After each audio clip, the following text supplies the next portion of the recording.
amigos, una semana más para seguir profundizando sobre nuestra fe, meditando sobre el credo.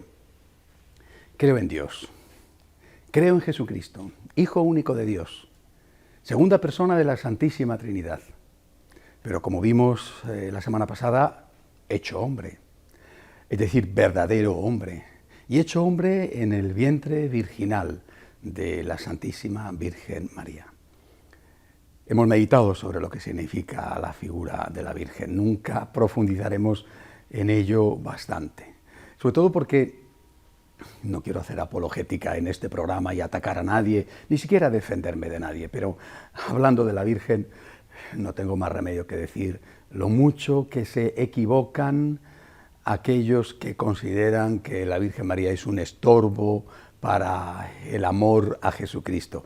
Ya dije la semana pasada que para nosotros la Virgen María nunca ha sido Dios, nunca ha sido una intermediaria que supusiera un obstáculo para llegar a Jesús. Al contrario, nadie amó a Jesús como le amó su madre y por lo tanto, para amar a Jesús del mejor modo posible, lo que debemos hacer es imitar a María. Y cuando algunos nos acusan de querer muchísimo a la Virgen, a mí me gusta contar una anécdota. Sinceramente no sé de qué santo fue, pero la he leído. Un santo que amaba muchísimo a la Santísima Virgen, en un momento fue a hablar con Jesús y le dijo: Señor, estoy preocupado. Quiero tanto a tu madre que no sé si no me estaré pasando. A ver si la voy a estar queriendo demasiado y te voy a estar ofendiendo a ti. Y cuentan que el Señor le habló medio riéndose y le dijo: no te preocupes, por mucho que la quieras, jamás la querrás como la quiero yo. ¿Es que acaso los que atacan e insultan a María piensan que agradan a Jesús? ¿Qué concepto tienen de Jesús? Jamás podrían darme a mí una alegría insultando a mi madre. Si alguno pensara que para darme a mi gusto hay que insultar a mi mamá, se estarían equivocando completamente. Al contrario, diría: un momento, por favor, me estás ofendiendo en lo que más quiero.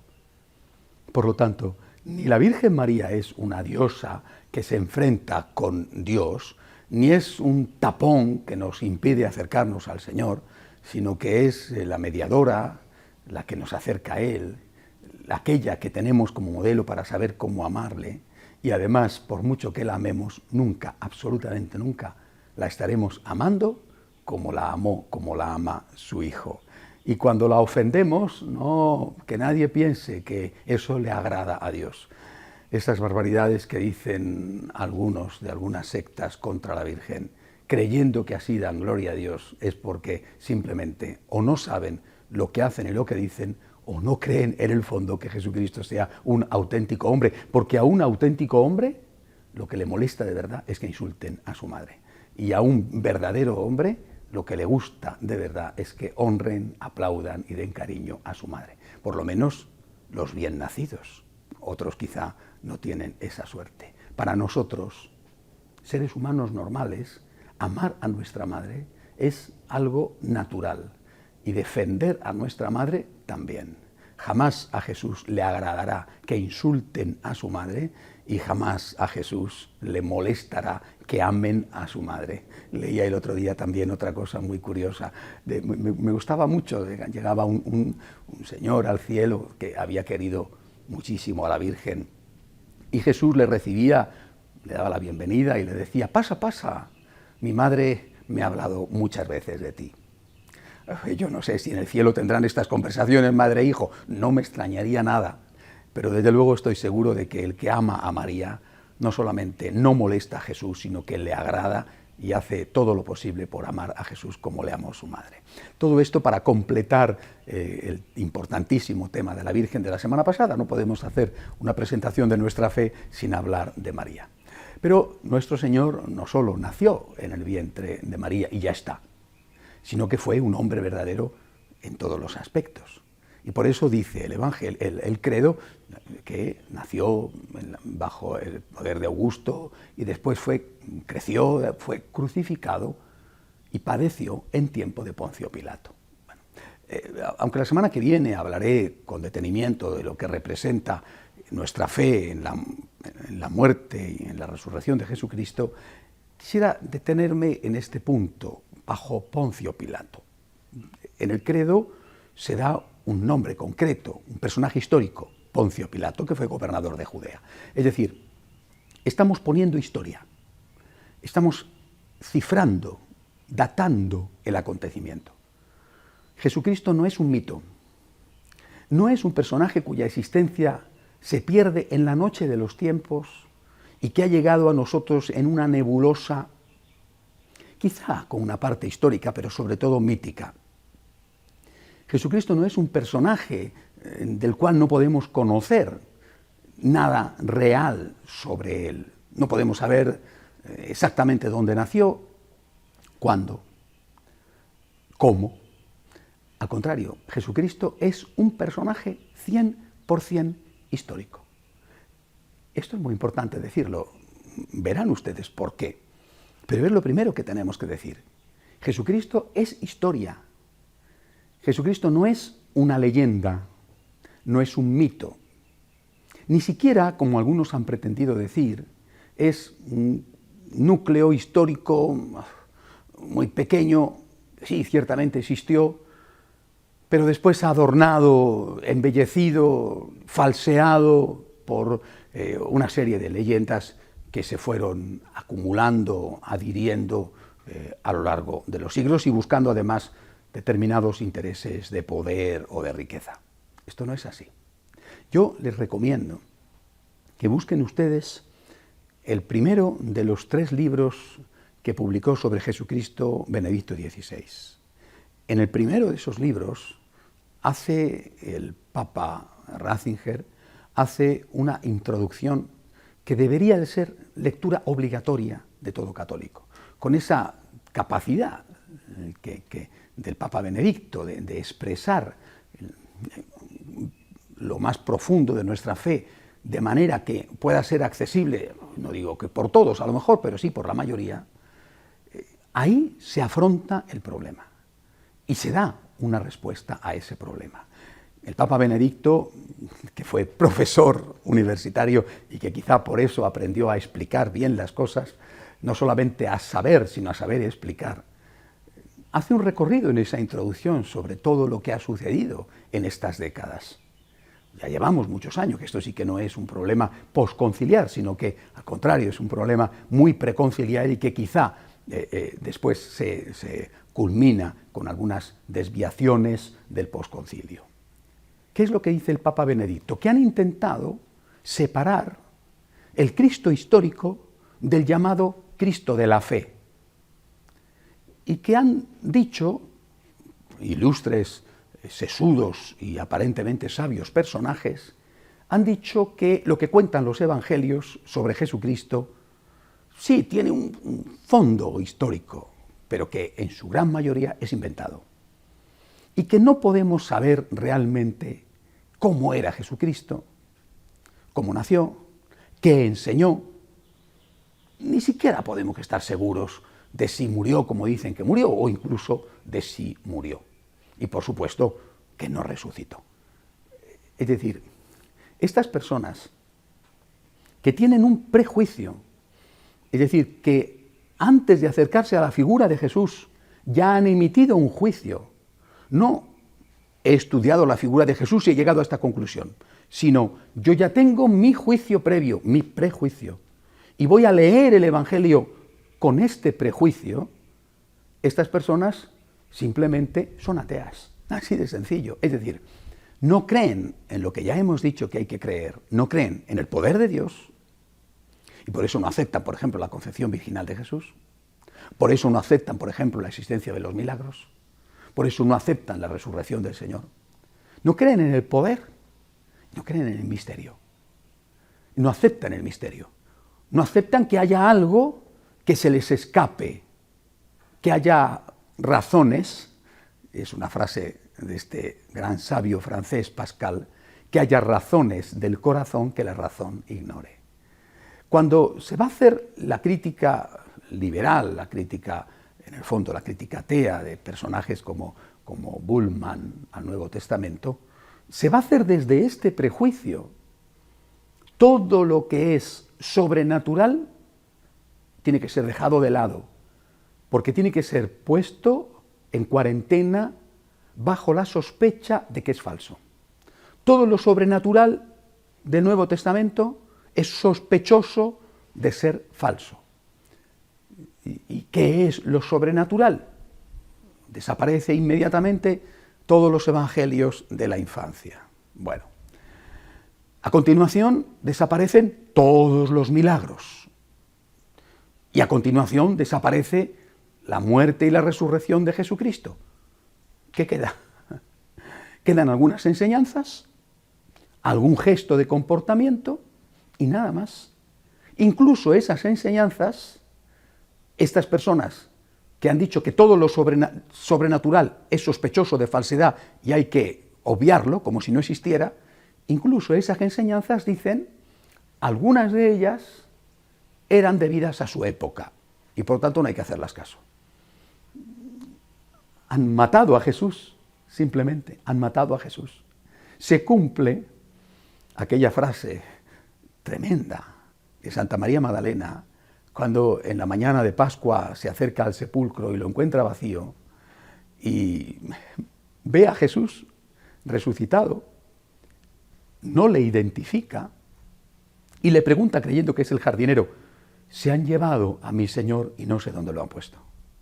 Jesús entonces se le identifica llamándola por su nombre, con el dulce tono, inconfundible tono de su voz, esa voz de la cual él había dicho, mis ovejas escuchan mi voz, me reconocen y me siguen. Se han llevado al Señor y no sabemos dónde le han puesto. Esa impresión tuve yo cuando empecé a estudiar teología. Se han llevado al Señor y no sabemos dónde lo han puesto. Y esta impresión tiene mucha gente cuando se acerca a determinados cursos bíblicos, no todos, pero sí muchos, en algunas parroquias, ¿no? Se han llevado al Señor y no sabemos dónde lo han puesto. La fe de nuestros padres parece ridiculizada, burlada, es estúpido creer en ella, es de ser un ignorante, es de ser un anticuado. Creer que Jesucristo nació de María Virgen, bueno, creer que Jesucristo hizo milagros, por favor, ¿a dónde vas? Tú estás en otra época. Creer que Jesucristo resucitó, pero hombre, ¿cómo vas a creer en la resurrección de Jesucristo? Simplemente han perdido la fe, eso es todo, han perdido la fe. Es decir, han perdido la fe de la Iglesia, la fe de los primeros, la fe de María Magdalena, la fe de Pedro, la fe de Juan. Han perdido la fe de aquellos primeros que aceptaron la muerte, que buscaron la muerte antes que traicionar al Cristo que habían oído, que habían tocado con sus manos. Todo esto, para estos súper listos, no vale nada. No vale nada. Ni la fe de los primeros, ni el resto, la fe del resto de los católicos en 2000 años de historia. Ellos dicen, todo lo que es sobrenatural es falso. Y lógicamente, quitando, se quedan prácticamente sin nada. Repito, les aconsejo, busquen ustedes el libro del Papa Benedicto XVI, el primero de los 3 libros sobre Cristo, lean la introducción. Son pocas páginas, lean también el resto del libro y naturalmente los otros 2 libros, pero lean la introducción, es imprescindible. Se darán cuenta de cuál fue el problema, cuál sigue siendo el problema. No hace mucho un amigo que estaba yendo a un curso de teología para laicos en una importante ciudad latinoamericana, por discreción no lo voy a decir, me contaba aterrado de que el profesor de teología les había dicho que Jesucristo tuvo muchos hermanos, que la Virgen María no fue virgen y que naturalmente sus relaciones con San José fueron como las relaciones normales de un esposo y de una esposa, y que allí había bastantes monjas y que solamente él se atrevió a levantar la mano y a decir, esta no es la fe de la Iglesia. Bueno, estamos como estamos, ¿verdad? Yo hace unos cuantos años, es decir, mucho antes, me encontré cuando estudiaba teología con un profesor, no voy a decir la universidad donde estudié, muy prestigiosa, que nos decía que no había resurrección ni de Cristo ni la nuestra y que somos simplemente polvo que vuelve al polvo. La confusión es inmensa. Y por eso nosotros tenemos que proclamar la fe de la Iglesia. Yo soy católico. La semana que viene entraré con detenimiento en cuáles son los argumentos, por ejemplo, de la resurrección. Pero hoy me basta con decir esto. No hay dos Jesús. No hay dos. Es decir, hay un único Jesús. El Jesús histórico es el mismo que el Jesús de la fe. El Jesús histórico es el mismo que el Cristo en el que creyeron y en el que creo. Hay un único Jesús. Y la historicidad de los evangelios está plenamente confirmada. Buscando negar esta historicidad, dijeron que los evangelios habían sido escritos muy tardíamente. Incluso llegaron a decir que los evangelios eran el fruto de la odiosa, para ellos, Iglesia de Roma, que buscaba el poder y que manipuló los textos evangélicos para justificar su deseo de predominio sobre el resto de las iglesias. Pero cuando uno estudia seriamente, se da cuenta de que ninguno de los evangelios, por ejemplo, hace ni una sola referencia a un hecho histórico, como fue la destrucción de Jerusalén en el año 70 por Tito. Ninguno hace referencia a eso. Incluso las profecías que hacen referencia a eso, o que podrían hacer referencia a eso, son profecías que hacen referencia más bien al fin del mundo, porque no se cumplieron literalmente tal y como ocurrieron las cosas. Jesús no está hablando cuando dice, cuando veáis a Jerusalén cercada, huid a los montes, porque en ese momento ya estaban los montes de alrededor de Jerusalén dominados por los romanos. Está hablando de ese otro fin del mundo que no sabemos cuándo llegará. No hay ninguna referencia en el Evangelio que demuestre o que nos haga pensar, porque están escribiendo de hechos ya ocurridos y que conocen, no hay ni una sola referencia que demuestre que fueron escritos después del año 70. Incluso el Evangelio que se da por más tardío, como el de Juan, probablemente también él fue escrito antes de esa fecha. Y desde luego el Evangelio de Marcos. Es decir, los Evangelios se van a escribir muy pronto. Todo parece indicar que la conversión de Pablo es en torno al año 33. Es decir, muy pocos meses después de la muerte de nuestro Señor, de la muerte y resurrección de nuestro Señor. Y desde luego todo parece indicar que lo mismo que hay textos, la primera carta de San Pablo a los tesalonicenses, por ejemplo, escrita muy pronto, es decir, en torno al año 45, hay textos de los evangelios, quizá no la redacción completa de los evangelios tal y como hoy la conocemos, pero sí lo esencial a partir precisamente de la muerte y resurrección de Cristo, que ya empezaban a circular por escrito muy tempranamente. ¿Y esto qué significa? Significa que si hubieran sido cosas inventadas, estaban los testigos allí, estaban los testigos que lo habían visto, estaban vivos los testigos que habían visto la curación del leproso, la curación del paralítico en la piscina probática, estaban los testigos que habían visto cómo había muerto Jesús, estaban los testigos que habían visto cómo había resucitado. Si tú te vas a inventar una historia, la sumerges en la noche de los tiempos. Hace 2000 años existió un personaje, no hay nadie que haya vivido hace 2000 años y que te pueda decir es mentira. Pero que tú estás contando una historia que acaba de ocurrir, corres mucho riesgo. Corres el riesgo de que los que lo vieron, los que fueron testigos, digan esto es una paparrucha, esto es una falsedad. Repito, es muy importante dejar esto claro. Los evangelios son libros históricos, en el sentido de que narran cosas que ocurrieron históricamente. ¿Eso significa que son libros de historia? No. O sea, un libro de historia no entra en el alma de la persona. Un libro de historia dice hechos. El Evangelio cuenta hechos y cuenta mucho más. Entra en el alma del personaje, en la intención del personaje, nos transmite la vida del personaje. Pero lo que cuenta son hechos históricos. Creo que es fundamental tener esto en cuenta, porque de lo contrario somos víctimas de este prejuicio que es un prejuicio ateo, un prejuicio que además tiene su origen en una escuela protestante, contra la cual, por cierto, después los protestantes van a reaccionar fuertemente con las llamadas iglesias fundamentalistas. Pero no es ni en su origen católico ni en su desarrollo, es católico. Para nosotros, los evangelios son libros que nos cuentan la verdad.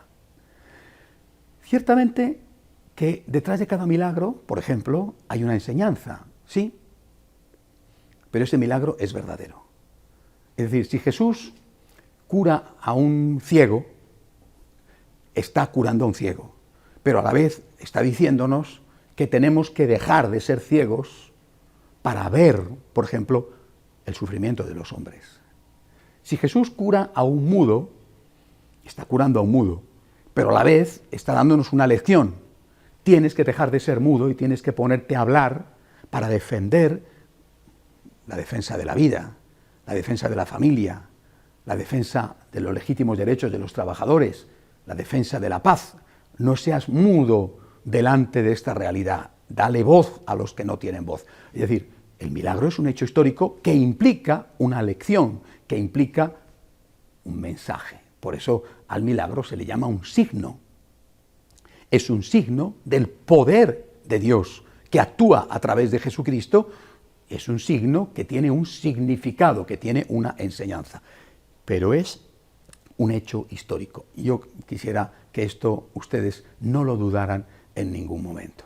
Estamos hablando, por lo tanto, de Jesucristo como verdadero Dios que se hace hombre. Es, por lo tanto, también verdadero hombre. Vive como un hombre. Crece, sufre, se alegra, muere y resucita. Y yo puedo acercarme a ese personaje histórico no a través de mitos y leyendas, sino a través de la palabra de Dios. Tengo completa confianza en lo que me cuentan los evangelios. No me están engañando, no pretenden seducirme con trampas, me están diciendo la verdad. Gracias a esto yo puedo decir que conozco a Jesús.